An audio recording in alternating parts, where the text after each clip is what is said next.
Welcome back to the Deep Dive. I'm your host, and today we are opening a file that is, well, it's arguably the most consequential cold case in modern history. We're looking at the unraveling of an entire world. It's great to be here. And unraveling is absolutely the perfect word for it. Right. We so often focus on the First World War itself, the mud, the trenches, the sheer horror of 1914 to 1918. But today, we're going upstream. We're asking why it all happened in the first place. Exactly. We're looking at the run-up. Because if you look at a map of Europe in, say, the 1870s, the 1880s, it actually looks surprisingly stable. I mean, Germany is this new powerhouse right in the center, but there's peace. There's a system that, for the most part, works. It does. It's a tense piece, but it's a managed piece. And then you fast forward just a couple of decades to July 1914, and the whole continent just catches fire. So that's the fundamental question, isn't it? How did Germany go from being the puppet master of Europe, holding all the strings, to being, in their own words, completely encircled and then plunging the world into war? That is our mission today. We are unpacking German foreign policy, and specifically under Kaiser Wilhelm II. We've got a stack of sources here: historical notes, analyses of the alliance systems, the naval race, the colonial rivalries, and we're going to try to piece together the specific choices that led to the breakdown. And this is for all of you who want those deep aha moments. This isn't just going to be a list of dates and treaties. It's a study in leadership styles, in, frankly, personality clashes, and how diplomatic gambling can go terribly, terribly wrong. We're going to trace that line from security all the way to catastrophe. So let's rewind the clock. We have to start with the baseline. Before we get to the Kaiser, wrecking the China shop, we have to look at the guy who built the shop in the first place, Otto von Bismarck. The Iron Chancellor, the architect of it all. So set the stage for us. It's 1871. What just happened that's so important? 1871 is the earthquake. It's the year Germany, as we know it, is born. Before this, you just had this loose collection of German states, Prussia being the biggest. But after the Franco-Prussian War, which Bismarck very skillfully orchestrated, you get a united German empire. And they won that war through blood and iron, as the saying goes. Oh, decisively. They crushed France. And so overnight, Germany becomes the strongest kid on the playground. They have the most powerful army in the world, a booming industrial economy, and they're sitting right in the heart of Europe. Now, usually when a new superpower just appears out of nowhere, all the neighbors get nervous and they gang up on it, right? That's balance of power 101. It's the immune response of the international system. A new body appears and the old ones try to reject it. But that didn't really happen with Germany, not right away. No, and that is all down to Bismarck's genius. His entire strategy, from 1871 right up until he's fired in 1890, was to convince Europe that Germany was a satiated power. Satiated, meaning Well, full. They don't want anything else. exactly. We're done. We've got what we wanted. We're not a threat. He wanted to stabilize Europe to protect this new infant empire he had just created. Okay, but he had to have enemies. France, for one, couldn't have been happy about losing a war and losing the territory of Alsace-Lorraine. Happy is not the word. France was furious. The sources are full of references to the Revanche movement, this burning desire for revenge. Bismarck knew that.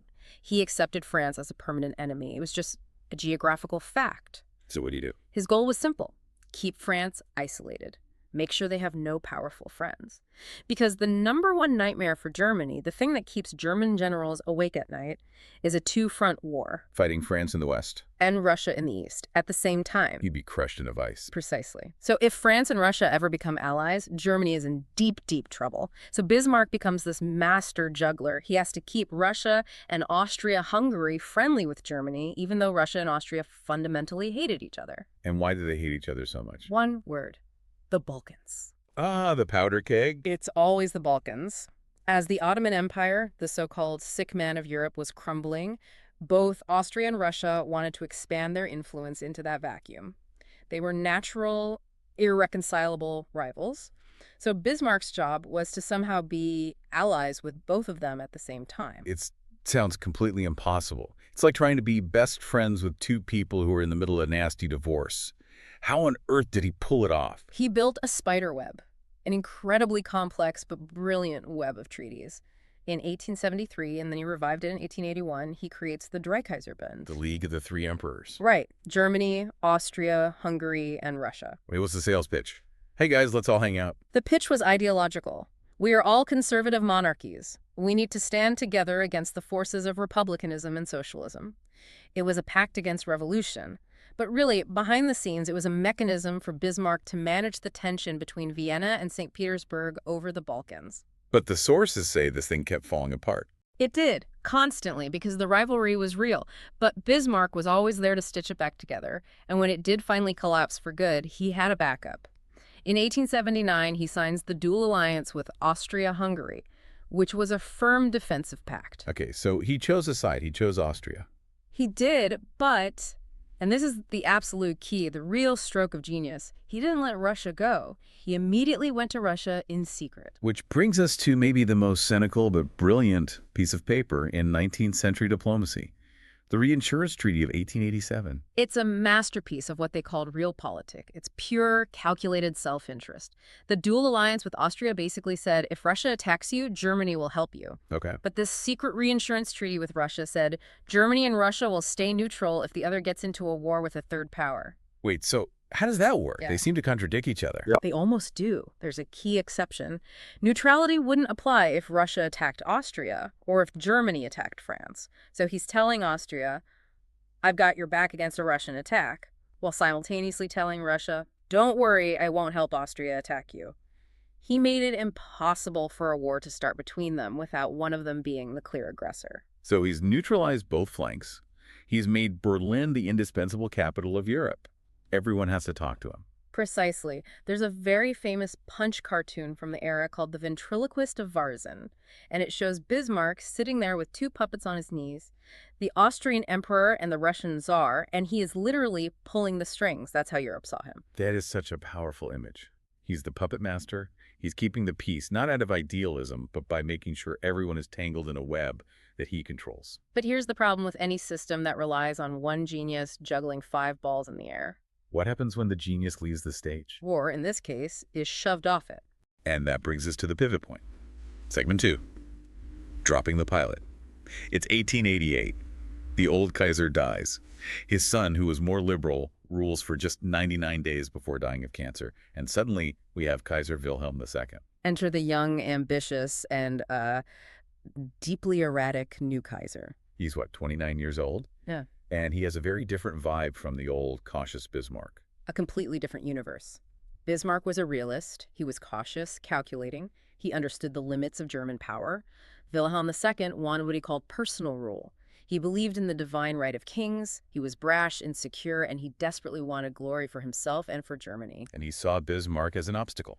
As an old, boring, overcautious fossil who was holding Germany back, the sources are full of this talk of a new course. Wilhelm didn't want to just keep Germany safe. He wanted it to be a world power. He wanted to flex. He wanted a place in the sun. That's his phrase. And in 1890, the inevitable clash happens. He forces Bismarck to resign, dropping the pilot, as the most famous political cartoon of the era put it. And almost immediately, within months, German foreign policy drives straight off a cliff. Let's talk about that first major blunder. It's 1890. The Reinsurance Treaty, that secret deal with Russia, is up for renewal. Russia wants to renew it. Bismarck would have renewed it in a heartbeat. What does Wilhelm do? He lets it lapse. He just drops it. Why? Why on earth would you throw away your guarantee of peace with the massive empire on your eastern border? It makes no sense. Well, the sources point to a few reasons, none of them good. Wilhelm and his new chancellor, a general named Leo von Caprivi, they felt the treaty was just too complicated. Too complicated. Yeah, and they argued it was dishonest, that it contradicted the spirit of the alliance with Austria, which, to be fair, it kind of did. They wanted a cleaner, more straightforward foreign policy. They also just flat out distrusted the Russians. So they sacrificed strategic genius for administrative tidiness.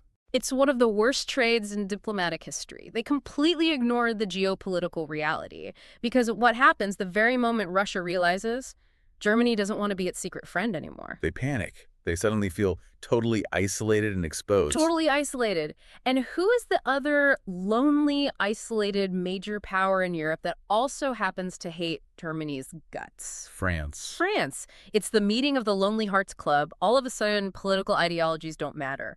Tsarist Russia is the most reactionary autocracy in Europe. France is a liberal republic. They should be enemies. But they have a common enemy now, or a common fear. A common fear is a powerful glue. And so, slowly at first, then all at once, they drift together. And in 1894, you get the Franco-Russian alliance. There it is, the catastrophe. It's the absolute nightmare scenario. It's the one thing Bismarck dedicated 20 years of his life to preventing. Now, Germany is officially sandwiched. If a war breaks out, they have to fight on two fronts. And it seems like from this point on, every German policy is a reaction to this fear of encirclement. An encirclement they basically created themselves. It's a total paradox. They feel encircled, so they act more aggressively to try and break the ring around them. But that aggressive behavior only makes their neighbors more suspicious and drives them closer together, which makes Germany feel even more encircled. It's a vicious, self-fulfilling prophecy. Which leads us to the new buzzword of the 1890s in Berlin, Weltpolitik. World policy. What does that actually mean? Is it just about grabbing colonies? It's about more than just land. It's about status. It's about prestige. It's a declaration. We are a top-tier nation, and we demand the respect and the global influence that Britain and France have. It's about getting their place in the sun. It's driven by this deep-seated insecurity, isn't it? This feeling that Germany arrived late to the great power party and now they have to elbow their way to the table. That's it exactly. The scramble for Africa was mostly over by the time Germany unified. But under Wilhelm, they start aggressively trying to grab whatever was left.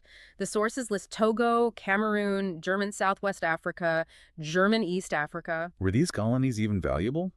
Not really, not economically. They were status symbols. They were about planting the German flag on the map. But the pursuit of them started to seriously annoy the one great power Germany absolutely should have tried to keep on its side, Great Britain. Okay, let's unpack the British relationship because this feels like such a tragedy of errors. The Kaiser was Queen Victoria's grandson. Their countries were Protestant, had strong trade links. They should have been natural allies. They should have been. But Wilhelm seemed to have this bizarre love-hate obsession with Britain. He admired their navy and their empire, but he also resented it deeply, and he just couldn't stop himself from poking the lion. And there is no better example of this compulsive poking than the Jameson Raid telegram in 1896. Oh, this is a classic, a textbook case of how not to conduct diplomacy. So set the scene. What was the Jameson Raid? So in South Africa, there was a failed raid by some British colonial adventurers against the independent Boer Republic of the Transvaal. It fails spectacularly. It's a huge embarrassment for the British government. Now, a smart, cautious diplomat would say nothing. But the Kaiser is not a smart, cautious diplomat. He is not. He decides to send a personal public telegram to Paul Kruger, the president of the Boer Republic. And what did it say? It congratulated Kruger on successfully repelling the invaders without appealing to the help of friendly powers. Ooh, that last phrase. Without appealing to the help of friendly powers. Oh. He's directly implying that Germany is one of those friendly powers that might have helped the Boers against the British. He's not just implying it, he's shouting it from the rooftops. And the reaction in London was just volcanic, massive outrage. People were smashing the windows of German-owned shops. Because in one stupid, impulsive telegram, Wilhelm transformed Germany from a continental rival into an active meddler in the British Empire's private business. Sure. And it wasn't just in Africa, was it? Our sources mentioned they were doing the same thing in Asia. Yes. 2 years later, in 1898, Germany seizes Kiautschou Bay in China to establish a naval base in the Far East. They start aggressively competing with British merchants in the Yangtze Valley. So Britain, which had been practicing what it called splendid isolation, starts to think maybe being isolated isn't so splendid after all. Exactly. They start looking around and thinking, maybe we need some friends. Yeah. In 1902, they signed the Anglo-Japanese Alliance, which is a huge step. But the real fundamental break with Germany comes over one very specific issue: the sea itself. The naval race. This feels like the moment where any chance of an Anglo-German friendship just dies. It's the point of no return. We have to talk about Admiral von Tirpitz and his naval laws of 1898 and 1900. This is where German foreign policy tries to use a kind of crude game theory, and it just backfires completely. Okay, explain the logic here, because on the surface it seems insane. Germany is the world's greatest land power. Britain is an island that depends on its navy for its very survival. Why would you challenge them in their one area of absolute strength? It was what Tirpitz called the risk theory. The Risikogedanke. Now, the idea wasn't to build a navy that was bigger than Britain's. Even Tirpitz knew that was financially impossible. So what was the point?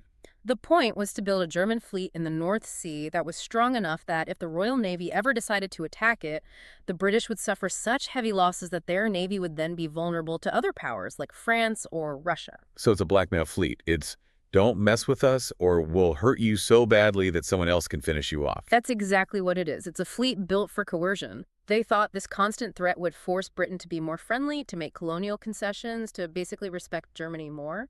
Be our friend or else. That seems like a terrible way to make friends. It sounds more like a protection racket. It's a catastrophic misreading of the British national character. Britain's reaction wasn't, oh dear, we better be nice to Germany. Their reaction was, oh, you're building a fleet aimed at us. Challenge accepted. Watch this. Enter the Dreadnought. 1906. HMS Dreadnought. This ship changes everything. It is a technological leap so profound that it instantly makes every other battleship on the planet obsolete. How so?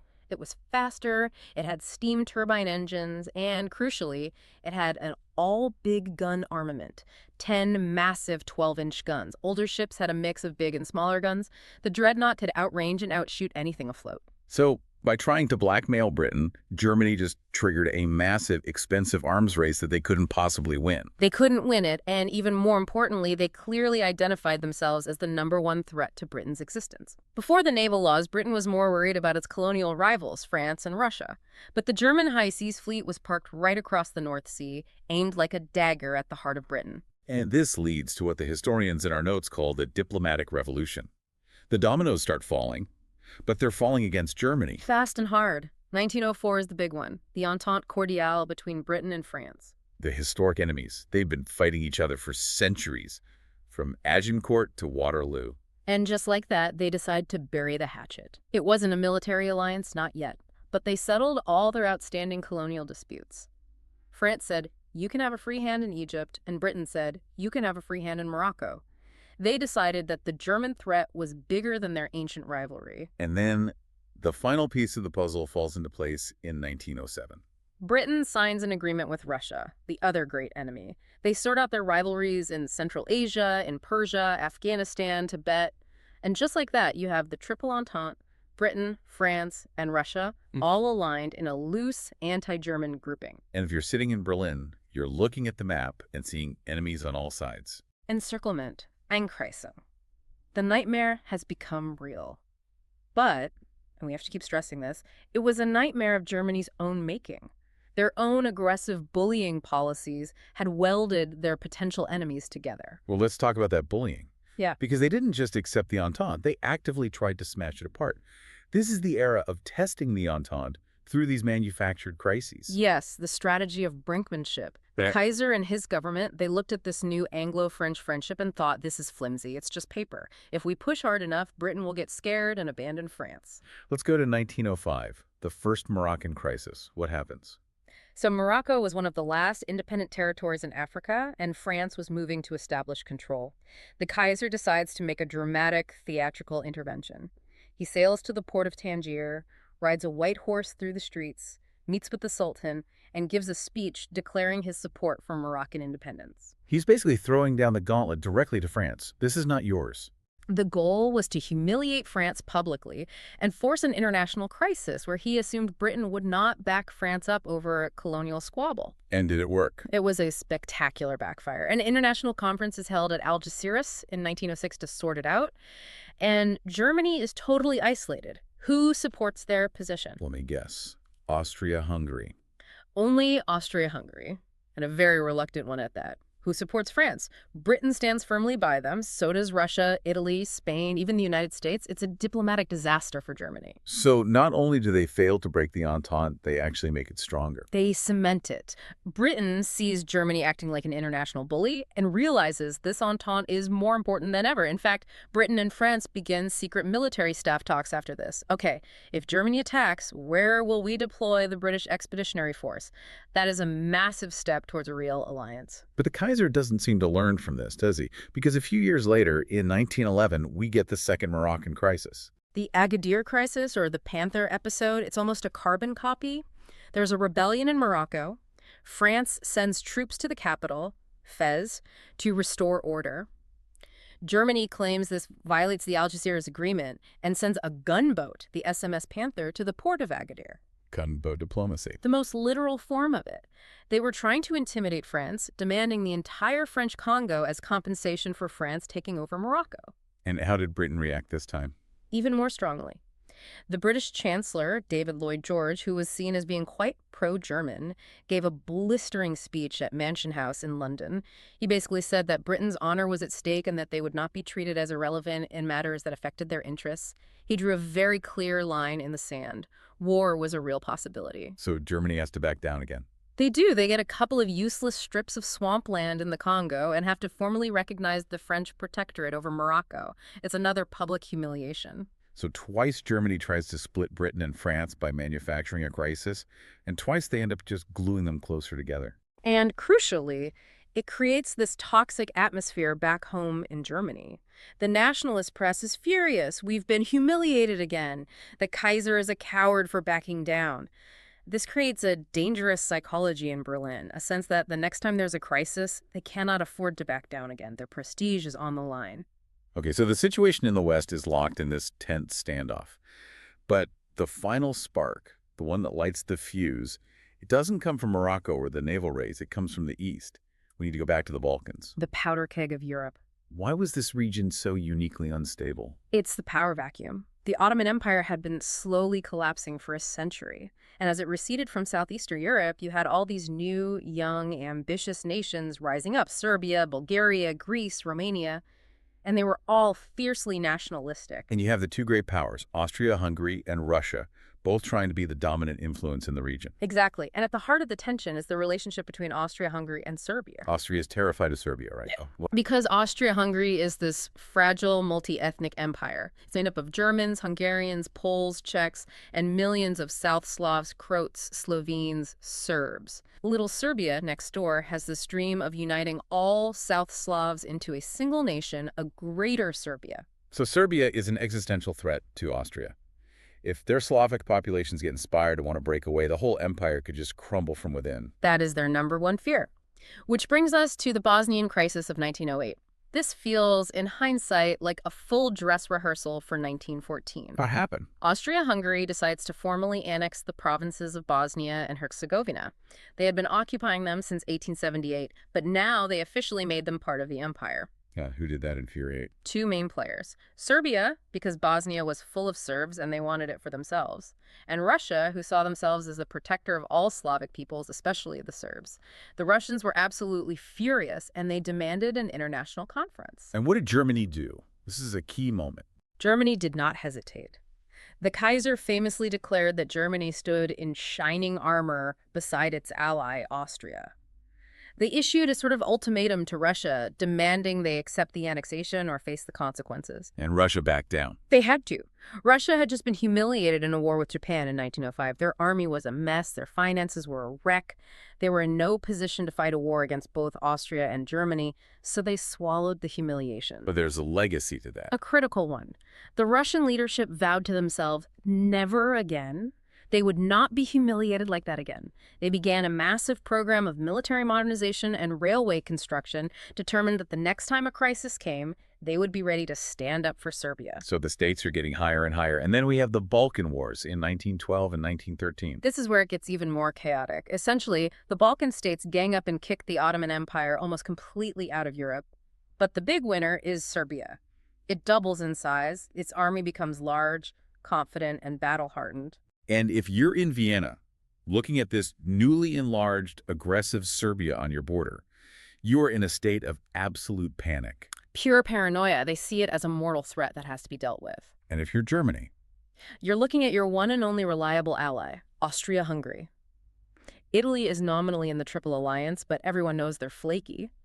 If Austria collapses, Germany is completely alone in the middle of Europe.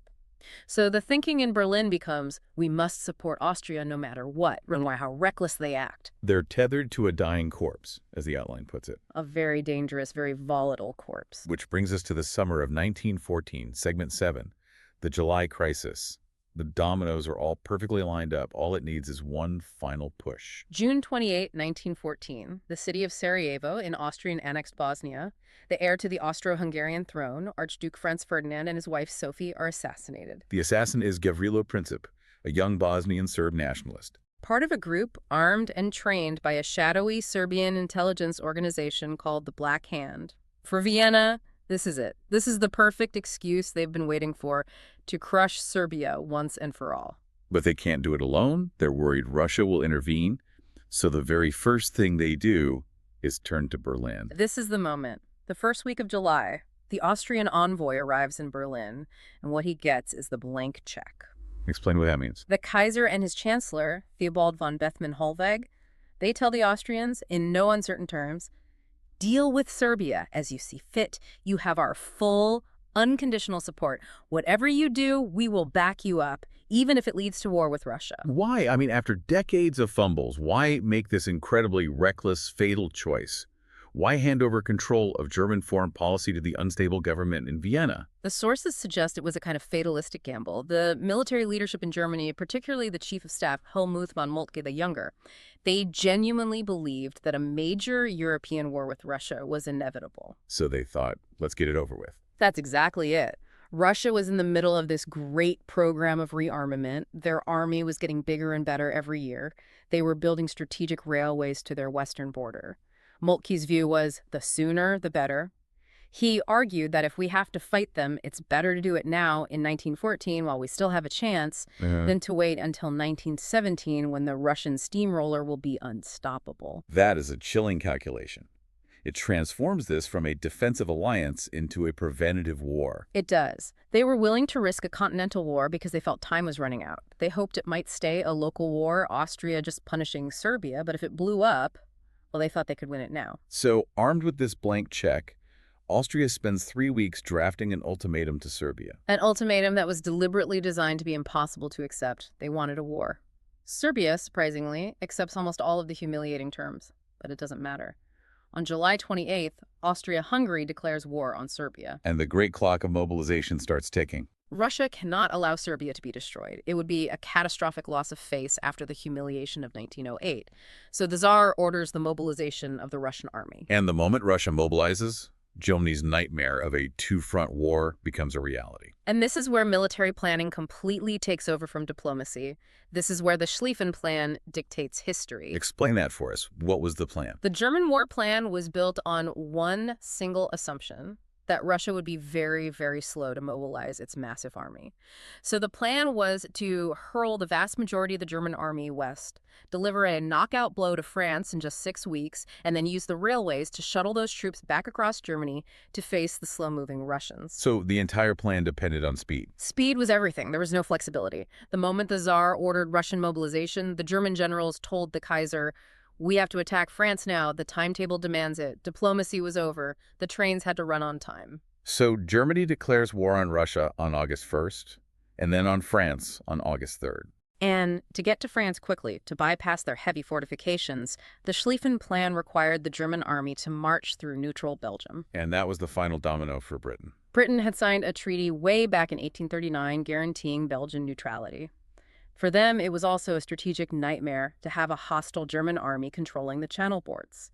When German boots crossed the Belgian border on August 4th, Britain declared war on Germany. And just like that, the Kaiser's gamble had failed. The local Balkan War was now the Great War. It is just devastating to trace that path. Yeah. From Bismarck's intricate, careful spiderweb designed to keep everyone calm, to the Kaiser's aggressive bull-in-a-China shop policy, to that final fatal decision to hand Austria a blank check. Which leads us to the inevitable final question, segment 8. Who is to blame? The historiography here, the blame game, is a battle in itself. Well, the victors of the Treaty of Versailles in 1919 were pretty clear. Article 231, the War Guilt Clause, it was all Germany's fault. End of story. Right. But that view didn't last. In the 1920s and 30s, a wave of revisionist historians came along and said, no, that's too simple. They argued that all the nations were to blame, that they all sleepwalked into war. It was the fault of the rigid alliance systems, the arms race, imperialism. It was a shared failure. A collective tragedy. But then in the 1960s came Fritz Fischer. The bombshell. In 1961, a German historian, Fritz Fischer, published a book called Germany's Aims in the First World War. And he had gone into the German archives and found new documents, most famously the September Program of 1914. And what did that show? It was a detailed memorandum written by the Chancellor just weeks into the war, outlining Germany's extensive war aims, annexing huge chunks of France and Belgium, creating a German-dominated economic bloc in Central Europe, basically total domination of the continent. So Fisher's argument was that this wasn't an accident. His argument was that Germany deliberately planned and provoked the war, that they used the Sarajevo crisis as the perfect pretext to launch a pre-planned bid for world power. He called it a Flucht nach vorn, an escape forward, to use a successful war to solve Germany's domestic problems with the rise of socialism. That must have caused an uproar in Germany. A massive one. But his thesis has shaped the debate ever since. So where does the consensus lie today? What's our expert synthesis? Well, the current consensus is a bit more nuanced. Most historians today don't believe there was a grand conspiracy from 1912 to start a war on a specific date in 1914. It wasn't that premeditated. But they largely agree with Fisher that the German leadership in July 1914 was uniquely reckless. They were the ones who consciously risked a continental war. The blank check was a deliberate choice. Pushing Austria to attack Serbia was a deliberate choice. And letting the rigid timetable of the Schlieffen Plan dictate diplomacy was a deliberate choice. They may not have lit the match, but they poured gasoline all over the house and then handed Austria the matchbox. It really just underscores how much leadership styles matter. You look at Bismarck, cynical, maybe, but always careful. He understood the limits. He knew when to stop. Wilhelm II. He seemed to have no brakes at all. And he was surrounded by military advisors who also had no brakes. They felt that time was running out for Germany, that their enemies were getting stronger. In a way, they committed suicide out of fear of death. So as we wrap this deep dive up, what's the big takeaway for you when you look back at this whole tragic sequence of events? I think it's that the road to 1914 was not an accident. It was paved step by step with bad decisions. It was the decision not to renew the reinsurance treaty. It was the decision to start the naval race. It was the decision to bully France and Morocco. It was the constant chipping away at the diplomatic safety nets that Bismarck had so carefully constructed. The structure of peace is fragile. It can take decades to build trust, and then one impulsive telegram, one lapsed treaty, one arrogant speech can start to unravel the whole thing. And then, when a real crisis finally comes, like the assassination in Sarajevo, if you have spent the last 20 years alienating your neighbors and burning your bridges, you have no one left to call to help you put out the fire. Here's a provocative thought to leave you with. We keep coming back to 1890 as that crucial turning point. What if the reinsurance treaty had been renewed? If Germany had kept that line of communication open to Russia? Would the Franco-Russian alliance ever have happened? It's the ultimate what if, isn't it? If there's no Franco-Russian alliance, the entire logic of the Schlieffen Plan vanishes. The German military isn't locked into that rigid all-or-nothing timetable. Maybe the July crisis is just another Balkan crisis that gets contained. The whole 20th century could have looked completely different. It's a haunting thought, and a powerful reminder of how small choices can have immense consequences. Thank you for joining us on this deep dive into the unraveling of Europe. Thanks for having me. It's a sobering story, but one we have to understand. We'll see you on the next deep dive. Thanks for listening.